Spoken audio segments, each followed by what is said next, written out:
வணக்கம், இது Aarthi cafe.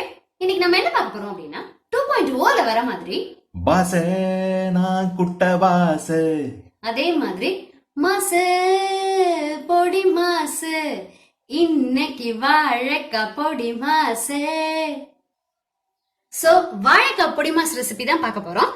So வாழைக்காய் பொடி மாஸ் செய்ய தேவையான பொருட்கள்: மீடியம் சைஸ் வாழைக்காய் நான் 5 எடுத்திருக்கேன். நல்ல பெருசா இருந்தது அப்படின்னா 4 பேர் கொண்ட ஃபேமிலிக்கு 3 சரியா இருக்கும். உப்பு தேவையான அளவுக்கு, இஞ்சி துருவினது ஒரு 2 டீஸ்பூன், 3 பச்சை மிளகா அல்லது காரத்துக்கு ஏத்த மாதிரி, தேங்காய் துருவல் 1 கப் எடுத்திருக்கேன், ஒரு 2 ஸ்ப்ரிங் கருவேப்பிலை, 1/2 டீஸ்பூன் பெருங்காய பொடி, 1 டீஸ்பூன் உளுத்தம்பருப்பு, 1 டீஸ்பூன் கடலைப்பருப்பு, 1/2 டீஸ்பூன் கடுகு, ஒரு 3-4 டீஸ்பூன் தேங்காய் எண்ணெய், கடைசியா புழியறதுக்கு ஒரு சின்ன சைஸ் எலுமிச்சம்பழம். இதுவே கொஞ்சம் பெருசா இருந்தது அப்படின்னா ஒரு முடி சரியா இருக்கும். நான் ரொம்ப குட்டியா இருக்கிறதுனால ஒரு எலுமிச்சம்பழத்தை முழுசா எடுத்திருக்கேன். இப்போ நம்ம என்ன பண்ணிடலாம் அப்படின்னா, வாழைக்காயை இட்லி பானையில வேக வைக்கலாம். வாழைக்காவை நான் ஆல்ரெடி அலம்பி வச்சாச்சு.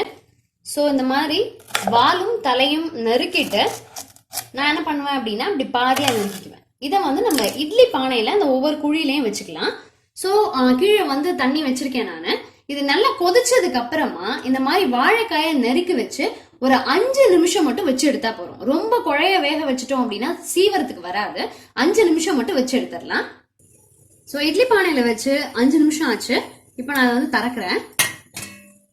கலர் எல்லாம் சேஞ்ச் ஆயிருக்கு, மேல வாழைக்காயோட கலரு. இப்போ இது நம்ம தண்ணியில இங்க பச்சை தண்ணி வச்சிருக்கேன் பேசின்ல. இந்த வாழைக்காய் எல்லாத்தையுமே அதுல எடுத்து போட்டுடலாம். அப்படியே அது தண்ணியில இருக்கட்டும். ஒரு 2-3 நிமிஷம் கழிச்சு அப்படியே தோலை நம்ம உரிக்க ஆரம்பிக்கலாம். தண்ணியில போட்டு ஒரு 3 நிமிஷம் ஆச்சு. இப்போ இது தோல் நீக்கிடலாம். இந்த அளவுக்கு இருந்தாதான் நமக்கு துருவும் போது உருண்டை கட்டிக்காம இருக்கும்.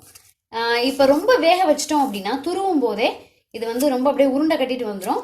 அப்புறம் திருப்பி நம்ம வதக்கும் பொழுது சுத்தமா உரு தெரியாம ஆயிடும். அதனால இந்த மாதிரி இருக்கிறது வாழைக்காய் ரொம்ப முக்கியம். அதனால தான் இட்லி பானையில வைக்கிறோம். ஸோ இதுல இன்னொரு அட்வான்டேஜ் என்ன அப்படின்னு பாத்தீங்கன்னா, காலம்பரை டிஃபனுக்கு நீங்க இட்லி பண்ணும்போதே கீழ்த்தட்டுல அப்படி வாழைக்காயும் வேக வச்சு எடுத்துடலாம். ஸோ இந்த மாதிரி உரிச்சிட்டு துருவும் போது பார்க்கலாம். வாழைக்காய் எல்லாத்தையுமே தோல் உரிச்சு எடுத்து வச்சுட்டேன். இப்போ அதை துருவ போறோம். துருவி எப்படி இருக்கணும் அப்படின்னு பாத்தீங்கன்னா, நல்ல பெரிய சைஸ் துருவலா விழுற மாதிரி இருக்கணும். ரொம்ப பொடியா இருந்தது அப்படின்னா கண்டிப்பா நமக்கு உருண்டை கட்டிடும். அதனால இந்த மாதிரி பெரிய சைஸ்ல பரப்பரன்னு அப்படி தேய்க்காம கொஞ்சம் அப்படி நிதானமா தேய்க்கணும். அப்படி பாத்தீங்கன்னா அந்த துருவலோட சைஸ் ரொம்ப நல்லா இருக்கும். அப்பதான் நமக்கு உதிரி உதிரியா கிடைக்கும் பொடி மாசு.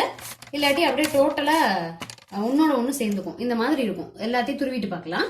எல்லா வாழைக்காயுமே துருவியாச்சு.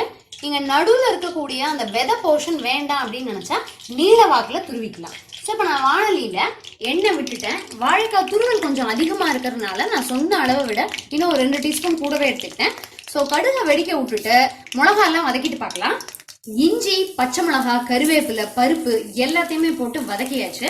இப்போ நம்ம துருவி வச்சிருக்கிற வாழைக்காயை சேர்த்துடலாம். ஸோ வாழைக்காயை சேர்த்து நல்லா ஒரு பரட்டுவோம். நல்லா அரை வேக்காடு 3/4 வேக்காடு வரைக்கும் இருந்தா போறோம். முழுசா வேக வச்சிட வேண்டாம். இதுதான் அதோட பாயிண்ட். இல்லை அப்படின்னா உதிரா வராது. ஸோ மஞ்சள் பொடி சேர்க்கல. கலர் நல்லா இந்த மாதிரி விளவிலேருந்து இருந்தாலும் சூப்பராக இருக்கும். ஸோ அப்படி நல்லா அப்படியே பரட்டிட்டு ரொம்ப வேகமாக கிளற வேண்டாம், உடையாம கிளறணும்.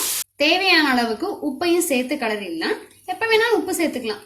அதனால கலரும் போதே சேர்த்து கிளறிட்டோம் அப்படின்னா உடையாம இருக்கும். ஸோ உப்பு சேர்த்து கிளறிட்டு தேங்காவையும் சேர்த்துடலாம். தேங்காவையும் இதுல சேர்த்தாச்சு.